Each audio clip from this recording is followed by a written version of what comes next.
So welcome back to another Edgewonk review, and we are here today again with Moritz, the Edgewonk Hello. co-founder, or my Edgewonk co-founder. Hello, Moritz. Hi. So we have a very, very interesting journal, and I look forward to get into it with you today. And this was sent in by a Edgewonk customer. And if any of you want us to review your journal, make sure to go to edgewonk.com/review and submit your journal. Let us know your journal name, and then your journal might appear in one of the next videos. So let's get into this, Moritz.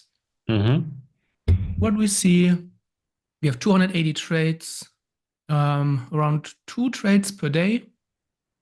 Win rate is 36%, mediocre. The average P&L, not too bad, almost twice. The winners are almost twice the size of the losses, but the profit factor is very small here. We have a net return of 0.46%, so more or less a break-even trader. When we go to the equity graph, this is what we see here. So he had a very good run here, and then afterwards moved back to break even and has been struggling here ever since. Okay, interesting. That's trading sometimes. You think you got it. I finally got it, and over 100 trades, you make a nice profit, and then it just all crumbles. Yeah. The first thing I always interested to see about position sizing, but here everything looks quite good. We don't have any Very outliers here on the conservative left. position sizing, huh? Yeah. Like super small. Yeah. That's good. So, If you're not winning yet, then I mean, doesn't make sense to risk a lot. Yeah. yeah, looks good. Very solid. Where you want to go next? Let's take a look at instruments because this guy has a lot of instruments. I want to see what his trading style is like. Okay. So he's a stocks day trader, just trades the hot instrument of the day, I guess. So it looks like he's a stock trader, a day trader. So he probably trades around the US Open. So maybe performance by time is interesting. Yeah, that's super interesting. Hour of Oh, the day. yeah. Okay. So I guess this is the US time. So 9:30 a.m. US stock market opens. This is when most of the stock traders go in. Yeah, 9:30. So very simple for this guy. Stop trading after the first 30 minutes. Yeah. So I did a quick look into his journal, and when I stumbled on this, I thought, wow, okay, he can just come to his desk, do his prep work, trade 9:30. And then when we look at the holding time, his average holding time is around 20 minutes, and he'd be done by 10 a.m. That's a pattern that I see with a lot of stock day traders. Some of my friends are great stock day traders, and many of them they start trading around like 9, so 30 minutes before market open, and they stop around 10 or 10:30, so maximum 1 hour in the market, because then volatility dies down, and a lot of the strategies just don't work anymore. But this guy, he can, wow, stop with the pre-market trading, stop with the post-open trades, just trade the open. Wow, amazing. Yeah, such a good finding for the trader. Really, really interesting insights, I think, here. When we look at the setups, this is super interesting as well. Yeah, he has 21 setups, but this one here is what I'm really interested in. 100 trades where he took a wrong setup, an error, or an unclear setup. What I did then is we exclude this from our journal. So we want to only look at everything but unclear and error. Now his performance goes from break even to, where are we currently then? Let me close the filter. 5%, which is good. I think it's a 5-month period, which is absolutely solid.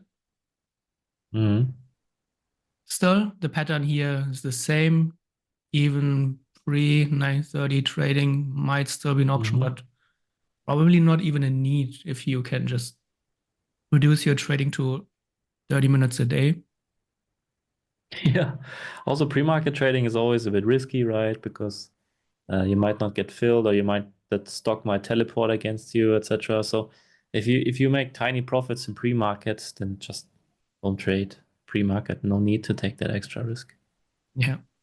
When we go to the trade management, um, he has an actual performance of 60R, potential of 90. So there's a 30% or 50% more that he could actually achieve here, which would bump his performance from 5 to 7.5, 7, 8-ish, which is for a 5-month period great. And what you said last time was really interesting.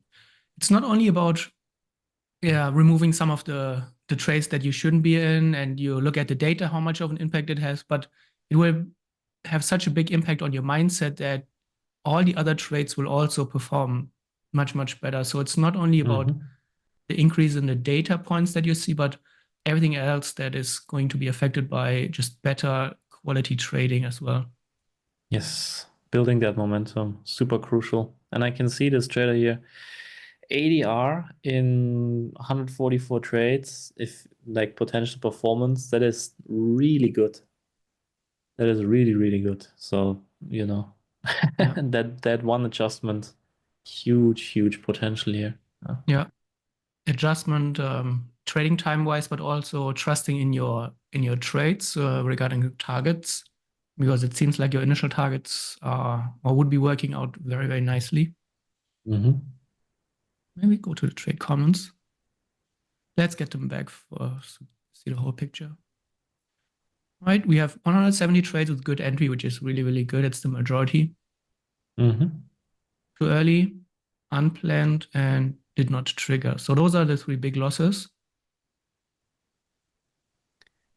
Did not trigger. I don't understand that comment. I didn't understand it first as either, but I looked into his trades, and then you get a much better idea. I think it's just FOMO. So there was not actually it's like too early, because when you then look at some of the trades, non-setup, not the A setup, crappy stock. So I think it's just trades that he shouldn't be in. I think it's a different way of saying it, that it's a FOMO trade. Okay. So if you get rid of those, that would be also really good, obviously. Yeah. Yeah. So FOMO trading, I think because it seems like he's still sitting in front of his screen quite a lot. And then probably way too much. Yeah. Pre-9:30, pre-10, all of those trades he could just walk away from his screens and then not be exposed to all of the FOMO potential that there's waiting. Yeah, and your mental capital preservation is also so much better if you only trade one hour per day. Then you can do whatever you need to do. Like you can work in other ways on your trading. You don't have to trade. Right? Yeah. Yeah. If with 30 minutes a day, over 5 months, he makes 5R in an optimal 5% in an optimal scenario, maybe 7 to 8. You still work on your game. Maybe in a year you get it up to 15 to 20% a year. That's outstanding.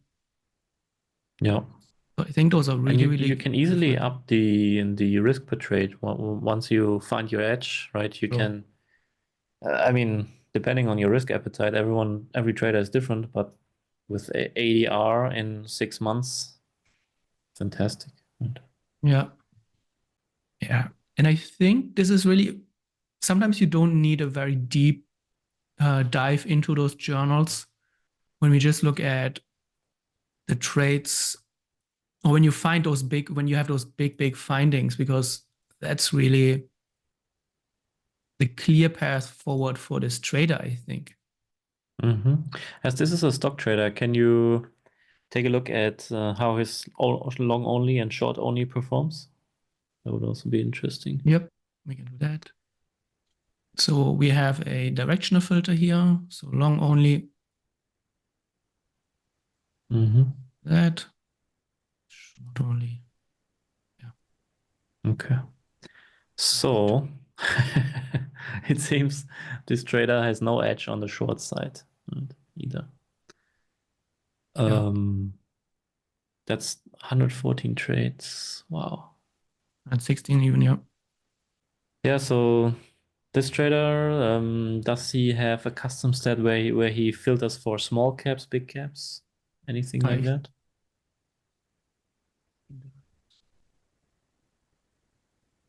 Float No. size, okay. So bigger floats, okay. Yeah. But All only right, 3 trades. nano floats, yeah. Yeah, so my advice for this trader is, I mean, I don't know if you're trading small caps or bigger caps, but avoid the short side, only trade the open, and enjoy your profits. Yeah. There's not much else to say. Yeah.